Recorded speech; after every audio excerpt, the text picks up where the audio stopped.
right? And understand. I don't mean you have to wear the Armani suit and all this kind of stuff. I'm just saying like there has to be a level of conversation and respect that goes both ways when you're operating at that level. Have you found that? Because I have. Welcome to the Sharpen the Spear podcast, where we help home service pros cut through the noise, sharpen their business tools, and reclaim the profit, freedom, and impact they've been missing. I'm your host, Richard Walsh, Profit Freedom Coach, and I'm here to help you stop grinding and start growing. Let's sharpen the spear. And we are back on STS, Sharpen the Spear podcast, with another incredible guest. I've got Mandi Ellefson with us today. And Mandi, this is a tradition on STS. No one knows Mandi like Mandi. So Mandi, give us the backstory, bring us up to speed, and we'll get into the conversation. Yeah. So I am assuming you want me to give you the background of how I got to be doing what I'm doing at Hands Off CEO. Rather than just like my whole life story. That might be more interesting for the listeners. Yes. So Mandi Ellefson, founder of the Hands Off CEO. I also wrote the book, The Hands Off CEO, and have the podcast, Hands Off CEO. And how I got here is that my last company, I basically painted myself into a corner, was so overwhelmed with this prison that I had built for myself, that I was burnt out, hurting, like my physical health was being degraded. I mean, this was weeks before I was giving birth to my second daughter. It was not a pretty picture. And basically my business imploded as I attempted to take maternity leave. And it wasn't such an ideal thing. And that's what actually, my 14-year-old daughter, my youngest, she's almost 14. She'll be 14 in a couple weeks here. So this happened 14 years ago. And it led me to looking at like, why was I able to successfully manage this other company? And I wasn't able to do this with my own company. I wasn't able to remove myself from the day-to-day on this, even to the point where I could take off some time for my family. And that became what is now the Hands Off CEO. And we've helped hundreds of firms be able to remove themselves from the day-to-day, help them be able to have the company run without them, to be able to sell the business. And ultimately, one of the biggest things we also do is help our clients be able to get paid a lot more for the same work that they're already doing, which allows them to drive higher profits. And then they have money to actually afford those great people. Yeah, that's awesome. We talk about that a lot. My book's Escape the Owner Prison, right? So we're kind of on the same page, very aligned in this way. And I'm really interested to get your take on all of this, because you went through it kind of like I had to do as well. And I don't think there's a better teacher than failure and pain. Okay. No, there isn't. those two things. So if you haven't had that, too bad for you. Go out and get some, okay? Because it's going to make you better. Suffering's a character builder. It's good. It's good for you. So, in this, so that's going back 14 years. Okay. And you I'll start right here, because you're saying, well, I don't know why I couldn't run my company, but I run this company. Yeah. And let's just hit that real quick, because I think a lot of people, because they make that corporate switch and they go by themselves and they think it's the same thing. So why don't you dispel that myth so I don't have to, and we can get right back to it. Yeah. Well, there's a lot of things, but frankly, I just hadn't been able to put the team around me in order to remove myself. And I thought I had the team in place, but then just at the wrong times, it just started crumbling around me, and it all fell back on me.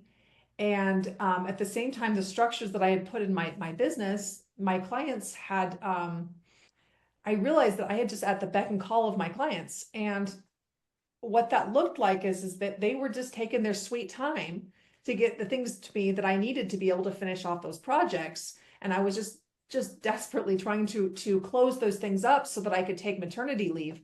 And I mean, I was so stressed out that I ultimately just I broke down, and I just sat and I watched Netflix for like a week. I haven't admitted that. I don't think I've admitted that on another podcast before, but and like my mother-in-law came, and she's just like took care of me and my other 4-year-old daughter. And but that doesn't really answer your question though, for like what was missing, right? the team factor, right? But there were also some other things, like I I didn't have the right team members in place because I couldn't afford to hire the right team members because my pricing wasn't aligned with where it needed to be to actually remove myself. Yeah, that's a big thing. And jump back for a second. Did you feel with your clients at that time when you said you were at their beck and call that you were actually an employee? Were you treated basically as an employee?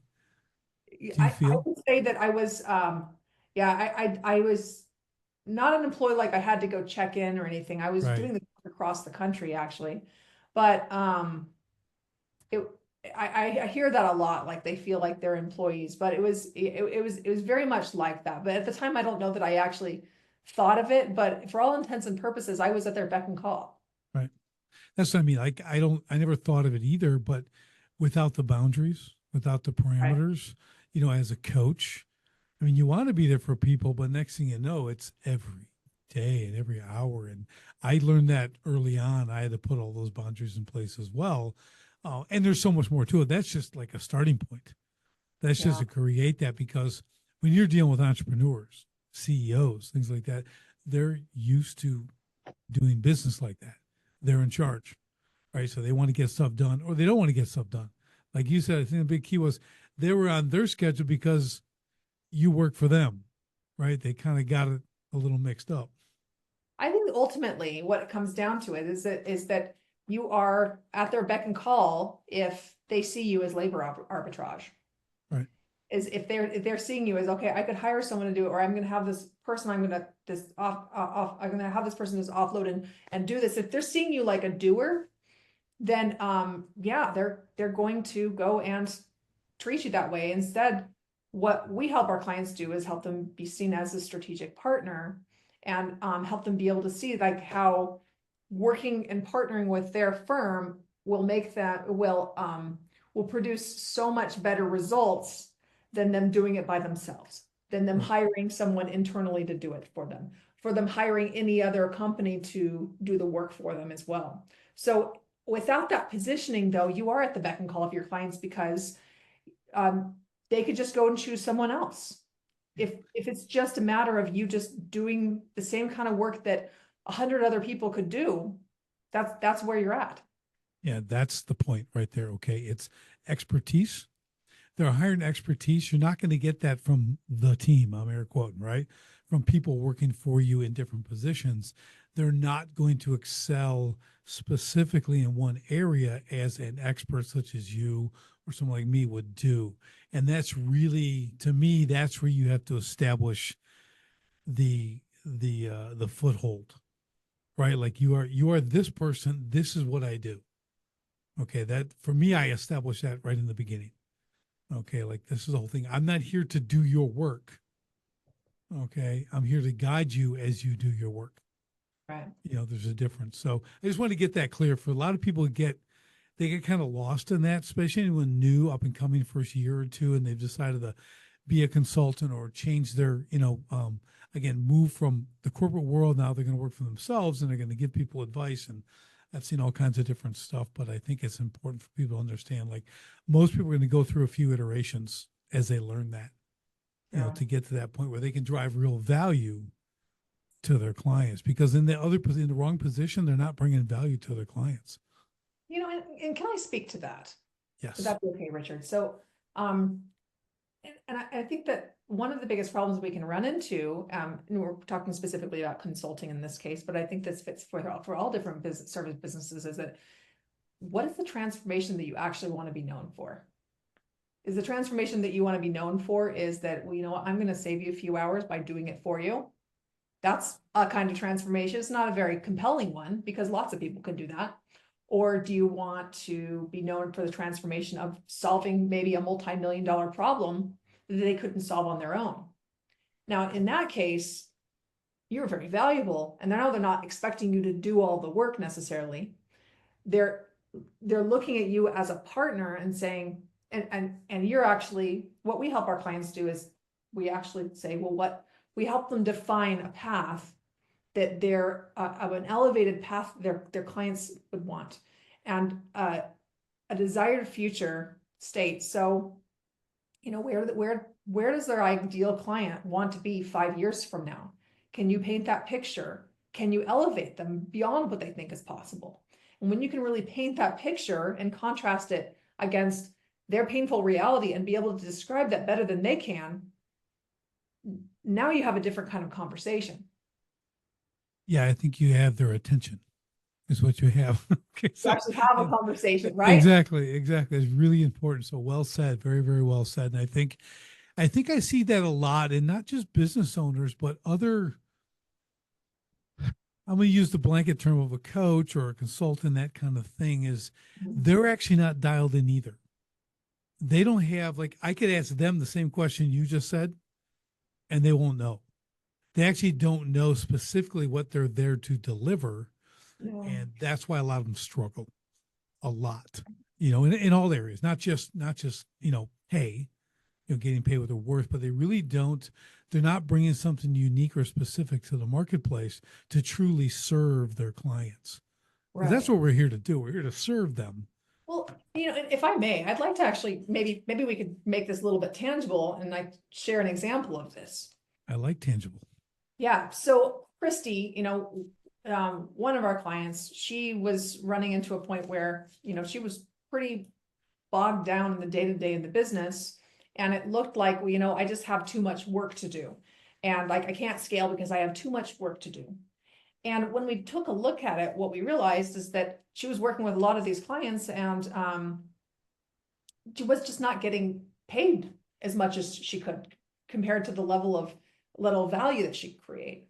And what it looked like is we looked at like the top 10% of our clients, and the top 10% of our clients, she was able to drive these big results of, $500,000 of new business. Now, she had no idea how she could do that for every one of her clients. She didn't actually, at first, she didn't think it would be possible, to be honest with you. And she said, well, it's just so variable. It depends on the client, depends on all these different things. And like, we can't control that. And when we actually broke it down and said, well, you know what might they need in place in order for you to be able to add $500,000 of growth with your SEO services? Like, who would they need to be? Like, what would they need to have in place? And once we started defining that, she started to see this was more of a reality for her. And she just got so bought into this. And what she actually did is she went, oh, we don't recommend this for all of our clients, by the way, but she went and she said, you know what, like, if we're like, the transformation we want to be known for is adding $500,000 of growth every year over year, adding another $500,000 of growth to every one of these, they were working with healthcare clinics. And and therapy clinics, to be specific. And if we're going to add $500,000, we simply cannot do that anymore for, this price point. We can't do that anymore. So she went to all of her clients and she said, we're actually increasing your fee 300% because, we can only work with one of you in your market. And we're going to be adding $500,000 of growth to your company. And we simply can't do that on this budget. She went and she did that with all of her clients. And now her new clients are coming in, $400,000, 400% higher as well. And so what this has done is it allows her to work with fewer clients, getting paid way more. So what this means is her business is dramatically more profitable. She doesn't have to hire tons of people to be able to keep scaling her profits. She can generate a lot more profits with just the existing team that she has, and gets to do the most impactful work with clients that love them. Yeah, that's it. I think, Mandy, people get wrapped up in scale. Okay. Yes. But they think of scale like real estate. I need more buildings. I need more vehicles. I need more people. That's scaling. I want to get bigger market share. They don't think about scaling money. Right. Because let's scale profit. Let's make my profit pop. Watch that grow. That'd be way more fun. You get some time off. I think that's the good focus. I agree with you. And I think that's one really big advantage when buying patterns tend to shift in the market, is because we start getting back to basics and we start looking at what actually matters. And the scale narrative is no longer that interesting. It's like, I'm working my butt off right now, and I'm getting passed over for all this work and for all this great work that we wanted, these projects, and the ones that we're winning are these teeny tiny little piddly projects. We can't scale our company on this. It's pulling me in the day to day on this, and like, and this is the kind of problems that we're seeing people face now. You don't have any time to be thinking about scale when you're stuck in that. You're just looking at, how do I bring on more clients, and how do I bring on some better clients too that will pay more?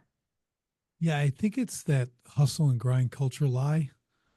Work Right. harder, work more. Like it never resonated with me. I'm a hardworking guy, but Yeah. I try not to be a dumb hardworking guy. Okay, I want to be smart with what I do. I want to understand leverage. I want to put systems and process in place to handle the lion's share of the work, and then I'm focused on, like you're saying, getting the right clients. And it's a great exercise when you start to look at that. Like, who's your favorite client ever? And you tell them, I go, well, wouldn't it be great if you only serve those kind of people? Well, Mhm. sure. I go, okay, let's do that. Yeah. Like, okay, you made a choice. Okay, now we're going to serve great people. And you just now obviously there's more to it as we build the business. But once I do that with my clients as well, main is I turn them and understand they can do that. And like you said, they're not just their revenues go up multiple hundreds of percent, their profits do the same Right. because of the value they're able to bring. They're doing the same work. So the Right. COGS, the cost of goods sold, remains the same. They just get paid 200% more. And you know what that 200% is? Pure profit. Yeah. So 100% like, pure. It's so that could be beautiful. like 1,000% increase in Right. profit. Right. And that's what a lot of people don't realize. Yeah. And You're exactly right. but I think it really, and I'd love to hear what your thoughts on this, but I think it really comes down to being very intentional and stop being reactive about whatever just shows up on your door, but actually having to create the space to go and be a real business owner, to go actually go out and hunt and be really clear on, this is the kind of people that we want to work with. These are the conditions, and qualify your prospects that way. But you have to get a really good, compelling messaging. Otherwise, no one's going to be listening to you. You're going to just hear Yeah. crickets. Yeah. I think the other exercise is you need to, in detail, write out who you don't want to work with. Yeah. That's really, really important to understand. Like there has to be a bar. If Right. it's a dollar or a whatever personality or a whatever it is, you have to establish that. And it doesn't mean my brother did this in his landscape business was they never took anything under $10,000.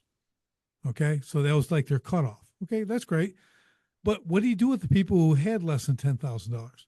He gave them to another landscaper friend, a smaller organization, gave him that work. That guy went from one truck, two trucks, three trucks, right? He was able to build an entire business because my brother knew who he wanted to serve and he knew who this guy wanted to serve, right? The guy's totally happy. He's geared up to handle those lower end people. And then my brother's doing the higher end. I'm like, that's genius. And you're saying that was he getting like kickbacks then from referring the work to the smaller guy, or you're saying Well, he brought him in? um, so you mean like did the guy come up and give him an envelope of cash for Well, hooking I him guess up? what I'm saying is that Because he might have. you're pointing out that it's a strategic It advantage is. It is. to pass this on to the lower to lower work. And one of the things that I've seen some of our clients do is that, like, where you can go and pass this off, you can take 20% cut off that, especially for someone who doesn't know how to market. That's 20%. And that money can go into to actually monetize your marketing.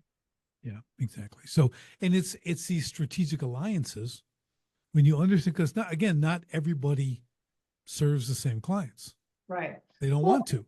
but on the lower end like that, the guys that are taking the lower projects, they're not going to be tapping into the bigger deals. So they're not going to be able to actually refer work to him probably. It's going to be a one-way street. Yep. So looking at how does this strategic for my business to do that? And and it could be a nice little extra income stream for work that you don't have to do at all. Right. Yeah. He had an arrangement with them for sure. Yeah. So he was, and it was a good arrangement.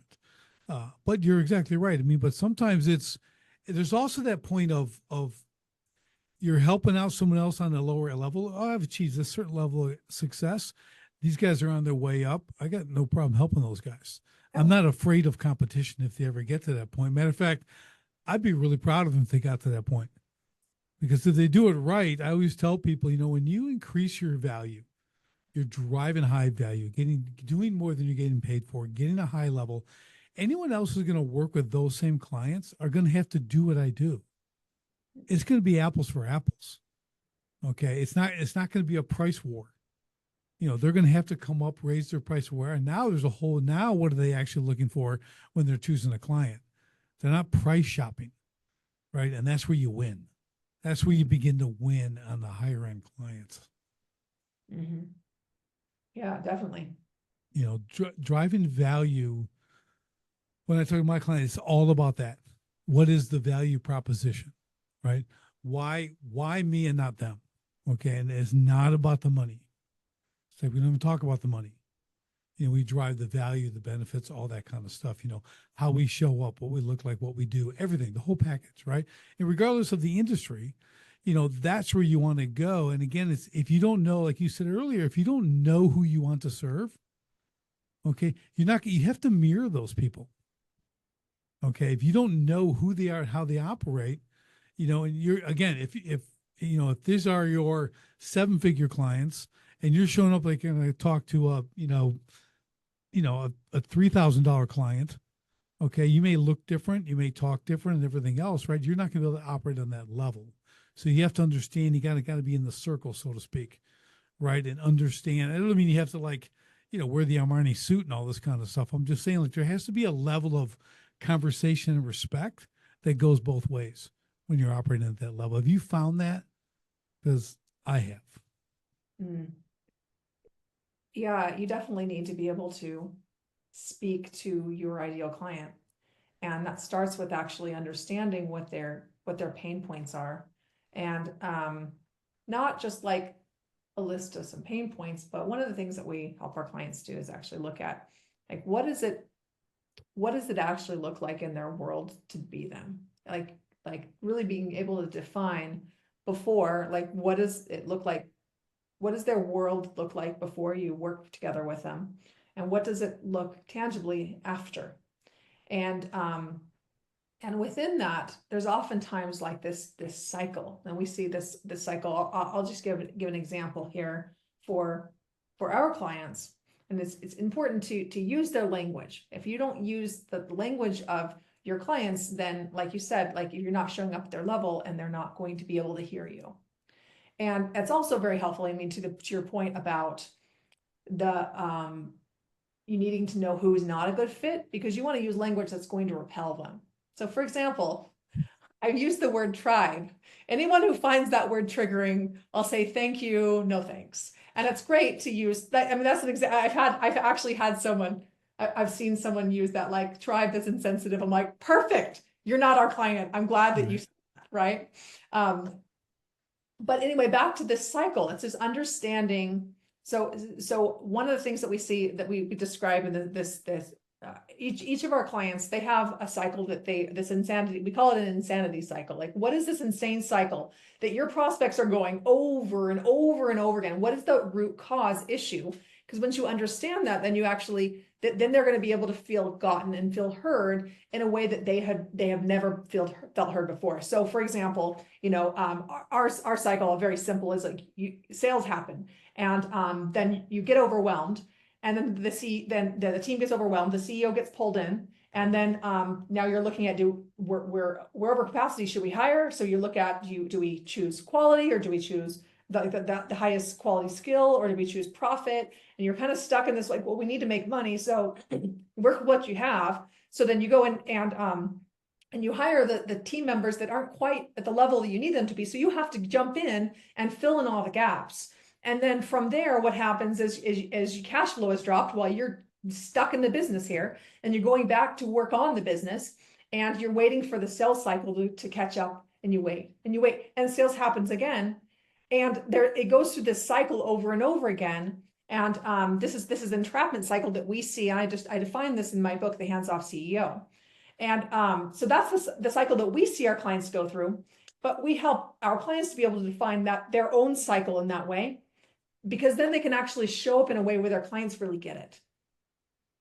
Yeah, I agree. What I do with mine, a lot of service and trades guys, right? So here's the cycle. All right. They start a business, they can do a craft, right? They're plumber or whatever. They're doing it and they're growing and they're making some money and they're going. And the first 2 years is incredibly difficult, right? Like any business you start. There's no secret sauce for it not being hard. You're going to wear a lot of hats. The problem is, next thing you know, it's 10 years and you've repeated the first 2 years 5 times. Right. That's the hamster wheel. And they're making more money, but there's no time.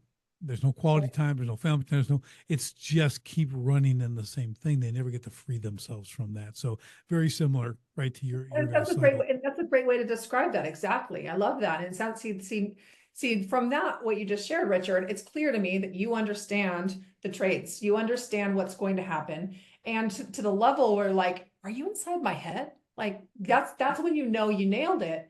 And when you understand those pain points, now you can actually, now you're good, they're going to actually listen to you. They're going to actually hear it. And then when you propose, this is what you need to have these things in place. And they're like, well, how do I do that? And it's like, well, the great question. This is how we help our clients do that. And it invites them asking you as opposed to you shoving it down their throat. Right. Yeah, because you're exactly right. So what I found is I started helping businesses just in the beginning, like a mentor, because I kind of overcame blues and everything and started. I'm like, wow, you all make the same mistakes. There's a pattern. They're all doing the same wrong things. Right. So we nicknamed it now, oh, this is perfect. You're all doing the right wrong things. Piece of cake, we can help you, right? So we can come in. I know we can fix it because I get it. They're just and this isn't every industry, but a lot of them are like, they're very similar because these are just things.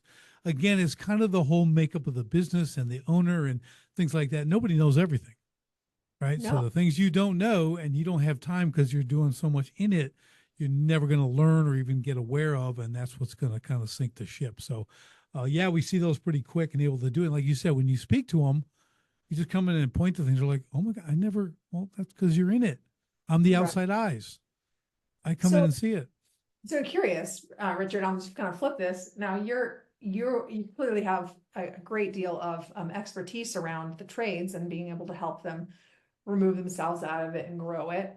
But, if give me an example of a client that you've worked together over like a year, 2, 3 years, and like, how does their life look different as a result of that? So I'll give you one example. It's really good. I had a remodeler, high end. He was high end. He built high end, but he was not charging high end. Yeah. Okay. So great kitchens.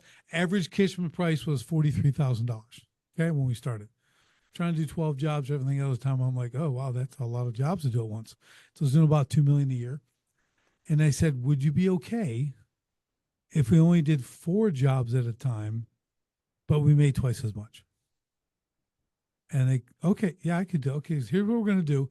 So we walk through the process of like, who are you actually serving? I go first, and I always give this caveat: his work is magnificent.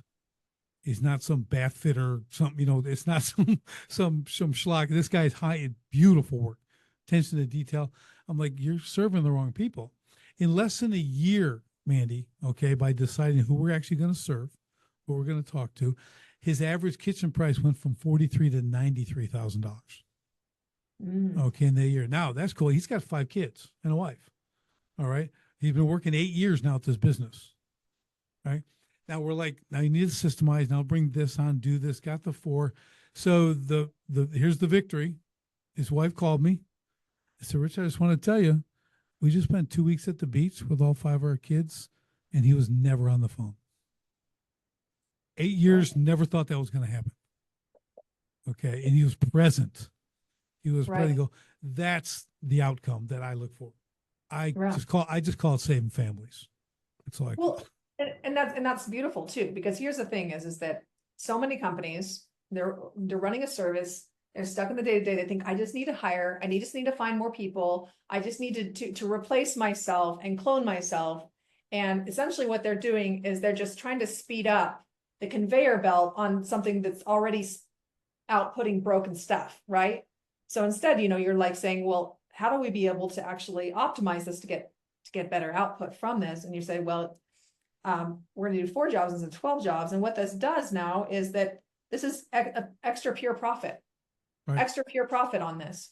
And what this means is that, here's the thing, is that even if you did 4 jobs to make the same amount, you didn't do 4 million. Let's say you just did 4 jobs to make $2 million a year. You're still making more than twice as much. And in doing that, I mean, it takes a real mindset shift, right?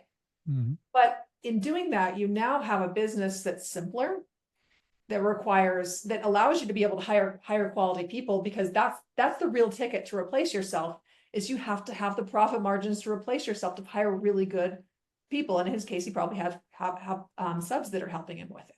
Right. And if he's constantly having to cut costs or like manage his budget so carefully, he's going to have to be watching every little minute piece too, like the quality control on that.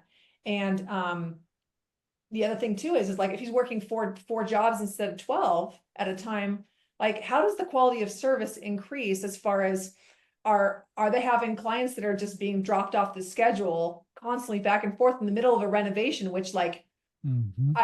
that's unacceptable. If you're anyone who's had a renovation, I've done a renovation before. Our second house, our house now we built, thankfully, but like a renovation project is stressful. So if you could be able to get that wrapped up in half the time for your clients, not only is it more profitable for you, but you've got happy clients that refer. And no one complains about you getting done early. Okay. So, and everyone's got their horror story. That was what we built. I'm like, everyone's got no communication. They're dirty. They're filthy. They're foul mouthed. They're doing this, smoking in the garage, whatever, right? They all got all the stuff. And like, you can literally just take all that and go, let's not do any of that. Yeah. And let's see how that works and watch what happens. Right. So, but you're exactly right. It's like, it's also their cash flow. Cash flow is what crushes a lot of businesses. True. If you go from 4 to 12, okay, now you're buying materials and everything else. You're putting out 12, you're putting out 3 times the amount of money to sit materials on projects that you truly can't get to. You'll pop in for a couple of days, like you said, then you jump over to the next one and you do the next one. You're playing this leapfrog thing, and every single customer gets more angry with every day. Every day you don't show. And it's like, this is the trend. This is the thing, right? Yeah, just look at the materials. You have to store those materials somewhere. Mm-hmm. You have 3 times the amount of inventory you have to manage, and 3 times the amount of invoices you have to wait and get paid on. It creates complexity in a business. Yep. But it brings us down to the hard question here. It's like, okay, well, great. Well, how do I actually do that? And it's like, well, you have to actually get clear and intentional about who you want to work with and under what conditions. And you've got to have a very compelling sales message. You actually have to learn how to sell instead of just waiting for whatever shows up on your doorstep. That's right. And it's did that with them. Yeah, so many of them in a lot of industries, they kind of got that race to the bottom. I'll give you an example. I had a roofing company, siding, windows, all that stuff, and had a subcontractor, and he told me this, and I had to give it a pause, but he wanted to just work, do faster. He goes, I want to be the Walmart of roofing. And I looked at him and I said, his name was Dan. I go, Dan, I don't think of quality when I think of Walmart. Okay. And we are covering the homeowner's probably largest personal investment they've ever made. And all you care is about how fast you can get it done and get it out. And guess what? He was not good at what he did. So it was like, you can't do that. You can't, that's a mindset, right? I don't want to be Walmart. I hate to even go in the store. Okay. Yeah. And anything I get, I expect to buy it again in 3 weeks because it's going to break. Right. So it's that you say it's defining your ICP, your ideal client profile. Who is it? Where do they live? How much, the whole drill. But like a lot of people don't want to take that time to understand who they are because it's deep work.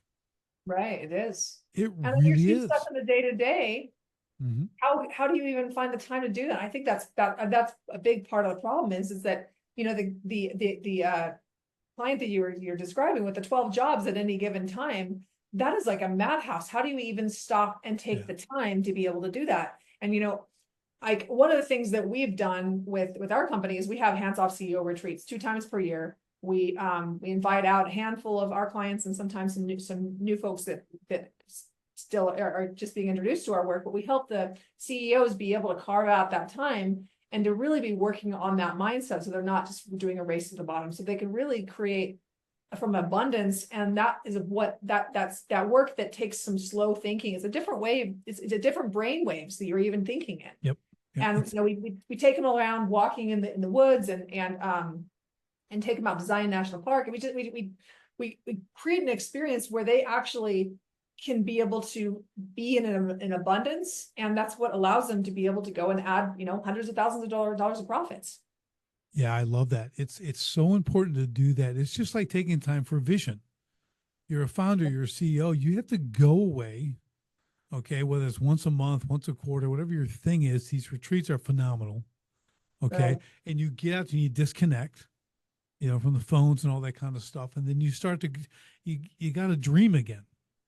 Sure. When you started, you were a dreamer. You had a vision, you had a thing.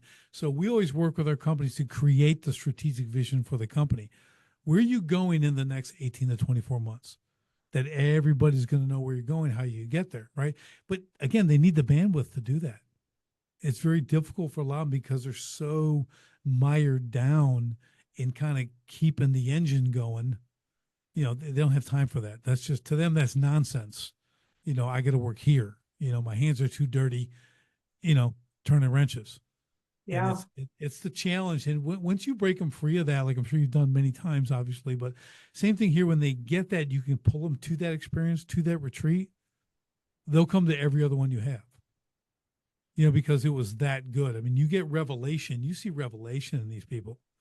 Like you really bring them in that quiet time, but you're walking them through stuff. Those are awesome. We used to do some really great ones, high end, whatever, mid grade. It doesn't matter. It's really that disconnection and the reconnection with really their center and who they are and where they truly want to go with this business. Like, why are we doing this? And it's a process, obviously, right? But I love that you do that, because that's probably it's so beneficial just for the human being. You know what I mean? Yeah, I'll tell you, it's rewarding work. It's the hardest work that we do with our clients, actually. And sometimes it can be kind of hard to drag them out, to be honest. Yeah. Or they have to be like, I'm going to be gone away from my business for a whole week. Yes, you're going to be gone for a whole week when you include the travel time and all that. And it'll be absolutely amazing for you. And, when we've seen clients go on, have these mindset shifts where, like, they learned the process already, but then they're like, oh, wow, I'm seeing how these same clients I'm working with right now, I could actually, we're charging $5,000 to $7,000 a month right now. We could just be doing 20. Right. Like, why don't we just do that now? So she's like, all right, I'm just going to do that now. 300% increase in her clients price point. Yeah. And she didn't think she could do that before. Right. And, another one of our clients, they had a deal that they were pitching for a manufacturing company. And, she did not learn any of the process at all. Actually, it was just like, she was just recognizing that, wow, what we're doing makes such a big difference. And we are so committed to this outcome that they took the same exact proposal, added $200,000 to the proposal. And that's $200,000 of extra pure profit. And that comes from the mindset that shifts when you really step into a different place. And when you are facilitated to be seeing what's possible when before you saw it as impossible. Yeah, I'm with you. I had a lot of experience like that. My first business, custom water feature steel sculpture. I kept raising my prices. I can get more. And here's what everyone said when I got done with my projects: you do not charge enough. No one ever said they overpaid. And all of a sudden, man, I'm getting hundreds of % more margin. And I just keep going. That's amazing. And it's more and more and more. I got one project I'm bidding. It's a big world-class project I'm doing, in the city of Chicago, doing all this. It's going to be there forever. It's a permanent exhibit. It will last forever. And all this sculpture work, water features, really cool. So I'm like doing the numbers and I'm like, okay, well, it costs about 125. How about like 350? I'll make like 250 on it. I'll make 250,000. That's a pretty good margin. And my office manager was like, are you kidding me? She's gonna go higher. I'm like, well, like 4, and she's like, give me that. She put $700,000 down. Okay. She goes, do that.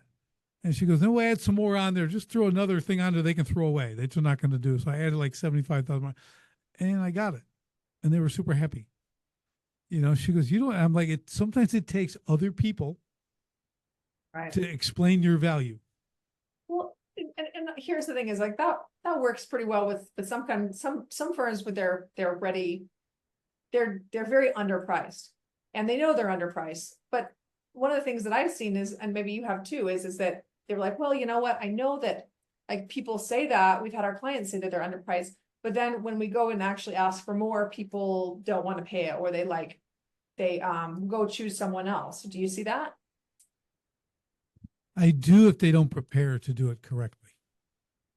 If they're just going to sheepishly ask for more, well, they're not going to get it. They'll probably lose even more money. The people negotiate them down even more, right? I mean, you're like lamb to the slaughter. Okay, are you going to a lion or you're a lamb? So unless you're prepared to bring that value, that confidence level, where you're going to say, here's what we're going to do. Like you said it earlier, and this is really important. I want to hit this, I forgot for a moment. It's the outcome they're paying for. Do you understand? Like we understand their pain, or we talked about it, right? We know they did this, they're on the hamster wheel, blah, blah, blah. But what they want, they don't need to know the how. They want what's going to be like when we're done. The sunshine, the rainbows, the butterflies, all that. They want that. You know, the pain that's over here. Here's the outcome. That's what they're paying for. When you describe the outcome, what their life's going to look like, what their business is going to be when we complete this, that's where the value comes. And just like this, like, okay, I saved them $1.7 million the first year. I went, great. What's the 5 year on that? Oh, that's like 7 million. So how much, if I could save you 7 million, how much would that be worth to you? See the difference of thinking? I'm not saving you the 1.7. That's going to repeat. That's fixed permanently. So over 5 years, you're going to get that whatever, $7, $8 million. I'm going to base my pricing off of that. I'm not basing off the 1.7. I'm basing off the 5 year profit I'm going to create for you. And people are like, I never thought of that. I go, yeah, funny, right? Meanwhile, they're snickering, go, man, I'm only paying this guy like 50 grand. He's going to save me 1 point, it's interesting. The thing is that I think it's best for our clients when we do that as well, because when you can actually paint that picture, paint that vision, and then build your operational processes in alignment with that, so they actually get the largest result. It's more than just a nice fancy sales pitch. Like you're actually building that into your delivery system so that they can be able to experience a bigger transformation than anyone else in your industry. Yeah. I mean, that's what it's about. They need problems fixed. I get it, but again, it's the word's transformation. That's really the better word. Like you said, they get that, what this can be transformed into. I already have what I have. I don't need that polished. Okay. Cause then it's still the same thing I have. I want something transformed into something new. Turn my Volkswagen into a Mercedes. That'd be cool. Okay, like whatever analogy you want to plug in there, but that's what they're looking for. They're not looking just to be run better. You know what I mean? If you tell them, I'll make everything run better. No, yeah, okay, well, I got to talk to 4 other people still. You know what I mean? Well, yeah, it's an improvement offer rather than a transformation offer. And transformation offers have a higher conversion rate on it, but at the same time, it can also kind of freak people out. Is that something you've run into? They're like, whoa, I don't know if I feel good about, cutting all those. I don't want to say no to all those people. That sounds scary. Yeah, well, when you're cutting fat, okay, you're going in, you're going to get rid of 20% of the workforce because you truly don't need them. It's hard. I just had that experience with someone. He's complaining about money, don't really have it. I go, really simple example. I go, okay, you're doing 2 million a year. You have 12 employees. How many employees should you have? Yeah. He goes, I don't know. I go, 8. I said, so do you know the 4 people you want to get rid of? He goes, oh yeah. I go, okay, tomorrow get rid of them. And how much would that save you in payroll over the next year? He goes, 200,000. I go, oh, voila, look what I did in a minute and 35 seconds. Right. There's 200,000. That's pure profit. That starts on the following payday. You start getting that money, so, but it's hard. But then they have to go get rid of those people.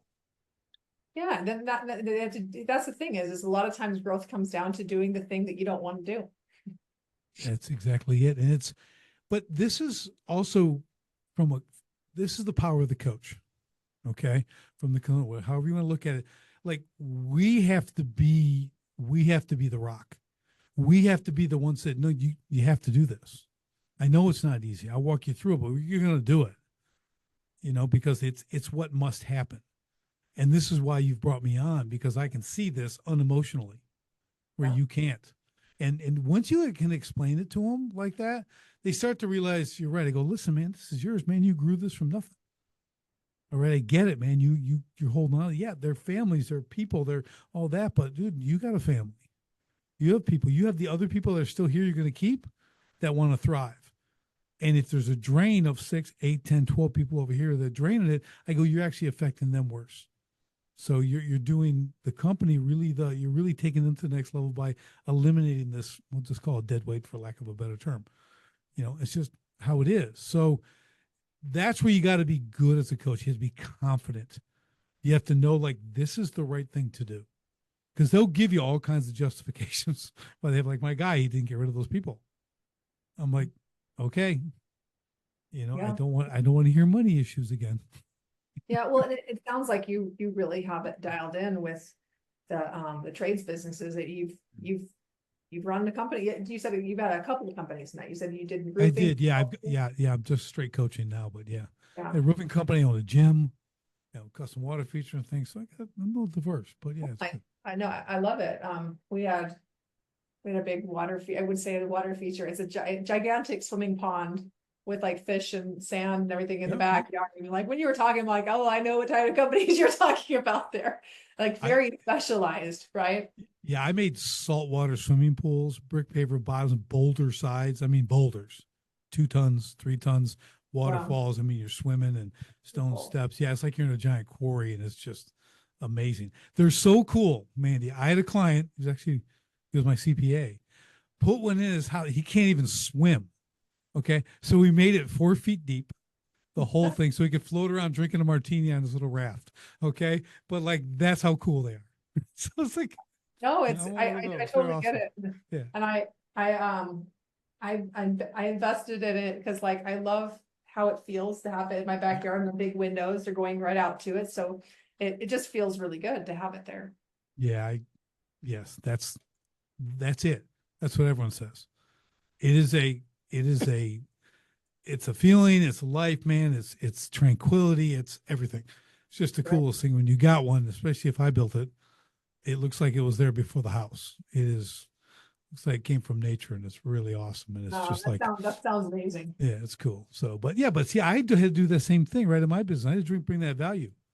Mine eventually became a 3-ring, 3-inch, 3-ring binder of sheet of photos. I just opened that up and let them look at it, and they go, ooh, and they just drool all over, because I've done 1,000 of them, and they see them, and just there's not a lot of sales to be done. Where do you want it? It's like, Yeah. so, Well, but if you find the people who have the budget for that, that's for it. Yeah, seven hundred $50,000 water yes, feature. yes, but those are fun and they're out there. So again, I knew who I wanted to serve, So right? do you have a big, gigantic water feature in your backyard? I did in my old home. I do not now. So we have a swimming pool for the kids who are now kind of almost adults. So that can go away too. I don't like swimming pools. It'll be again. I'll do one again. There's a whole plan for the future, but raising them kids. I got 6 kids. You got to raise all them first. Teach them about value. So it's good. Wow, 6, yeah. Yeah, it's good, but really great. So let's kind of put a bow on this whole thing. We talk a lot about value building, ICP, really understand your ideal client profile, which I think is just probably the biggest takeaway in this, is understand who you want to serve.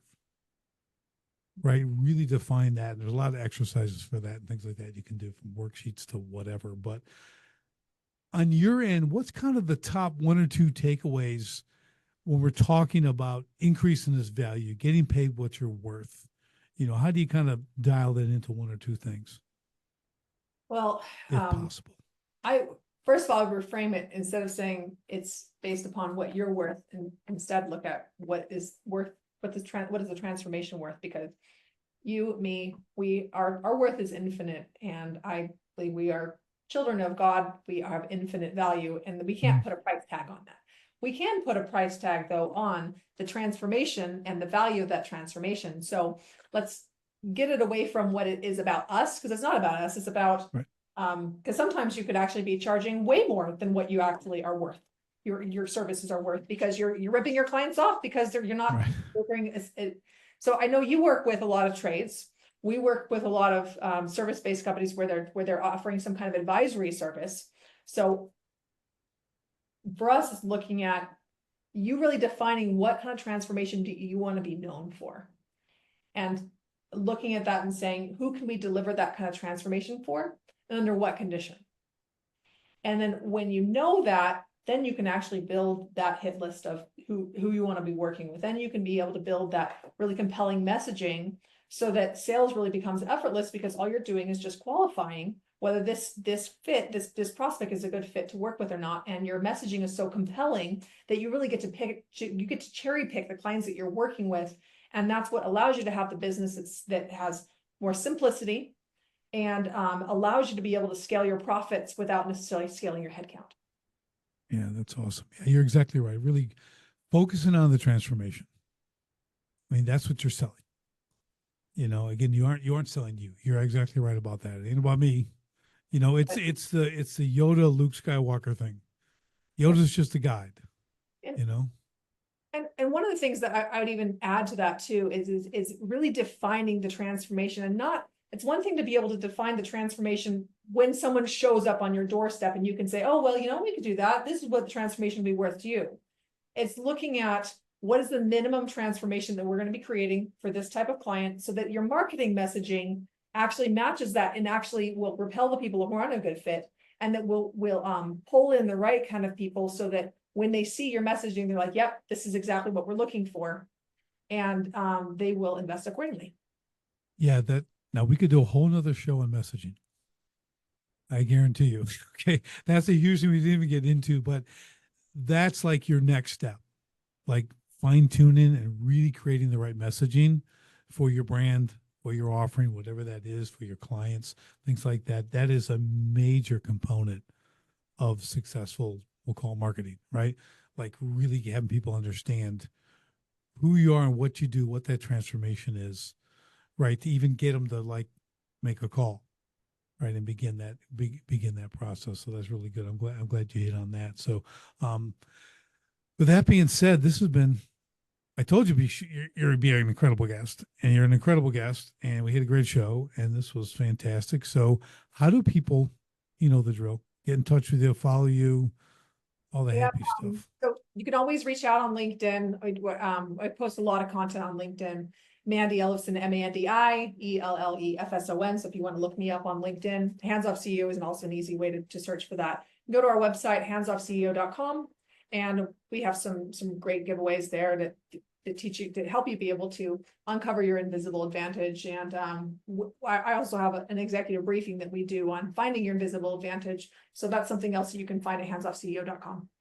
That's awesome. And that is an incredible, great name for a book. Dude, that's a good one. Thank you. That's really good. And I know book titles are hard. Yeah. I had 27 working titles for mine. I went with the 28th. I had all these on. I ended up going with Escape the Owner Prison, but man, that's the hardest part of the book. It is. And I'm glad I took my time. But awesome. Well, Mandi, thank you again for taking the time today to share all this with the audience and myself. I learned a lot myself. Great conversation. I appreciate it as always. And for everybody else, we'll see you on the next STS podcast. Thanks for tuning in to Sharpen the Spear podcast. If today's episode helped you think sharper, act smarter, or see new profit potential, do me a favor. Share it with a fellow home service owner and leave a quick review. Ready to find the profit hiding in your business? Head to sharpenthespearcoaching.com and book your free profit discovery call today. And until next time, keep sharpening.